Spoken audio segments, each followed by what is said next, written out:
Picture this. It's 2012. You are at a party, or maybe just washing dishes, and tragedy strikes. Your phone slips from your hand and plunges into water. Time slows down. You fish it out. Panic sets in, and you sprint to the kitchen to bury it in a bowl of uncooked rice. You spend the next 2 days praying to the tech gods that it turns back on. Fast forward to today. You drop your phone in the sink. You rinse it off under the tap, wipe it on your jeans, and send a text. No panic, no rice. But have you ever stopped to think about how weird that is? Your phone has holes in it. It has a charging port, speaker grills, and microphone inputs. It is an electronic device with open tunnels leading right to the motherboard. So how does the water stay out? Today, in just 4 minutes, I'm going to explain exactly how your smartphone defies physics and why you should still be terrified of salt water. First, we have to look at the shell.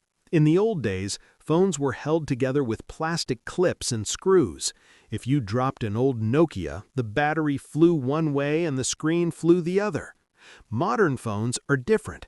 They aren't just screwed together. They are basically glued shut. If you were to take a heat gun to your phone and pry off the screen, you would find a thick, custom-cut strip of incredibly strong adhesive running around the entire rim of the device. Think of your phone like a sandwich wrapped in industrial tape. This adhesive creates an airtight seal that acts as the first major barrier. It bonds the glass to the metal frame so tightly that water simply cannot squeeze between the seams. But that's the easy part. What about the buttons, the volume rocker, the power switch? Every time you press a button, a piece of plastic moves inside the phone. To seal this, engineers use microscopic boots made of silicone. They look like tiny rubber plungers. When you click a button, the rubber stretches to allow the movement, but because it's sealed to the frame, no water gets past it. It's the same concept as the rubber O-ring on a submarine hatch, just shrunken down to the size of a grain of rice. Now for the trickier part, the holes, the charging port, the speakers, and the microphones. Sound needs to get out, and electricity needs to get in. You can't glue those shut. For the speakers, the secret lies in surface tension. If you were to look at your speaker grill under a microscope, you wouldn't see just one big hole. You would see a mesh, a superfine, tightly woven fabric. The gaps in this mesh are calculated perfectly.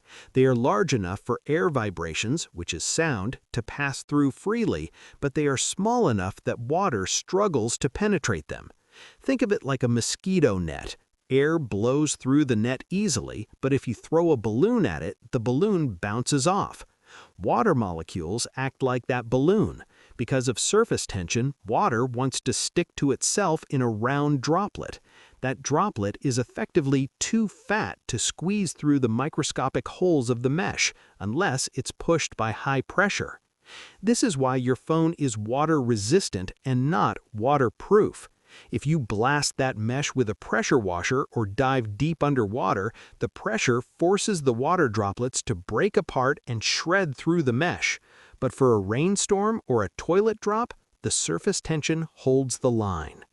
Finally is the charging port. It looks like an open cave with metal contacts exposed to the world. Protection here is twofold. First, the materials. The pins inside are often plated with corrosion-resistant metals like platinum, rhodium, or ruthenium. They don't rust easily. Second is the software. Have you ever plugged your phone in and seen a liquid detected warning on the screen? That is a safety feature. The phone monitors the charging port. If it detects that water is bridging the connection between the electrical pins, it immediately cuts the power. It essentially puts itself in a medically induced coma to prevent a short circuit until it's dry. So, glue, rubber gaskets, microscopic mesh, and smart software. That is what keeps your phone safe. But a final word of caution, water resistance is not permanent. That glue we talked about, it dries out over a few years. And if you drop your phone and dent the frame, you've likely broken the seal. And lastly, never take your phone in the ocean. Salt water is corrosive. It eats through the rubber glue and crystallizes in your charging port. So, feel free to text in the rain, but maybe keep the phone out of the surf. Thanks for listening.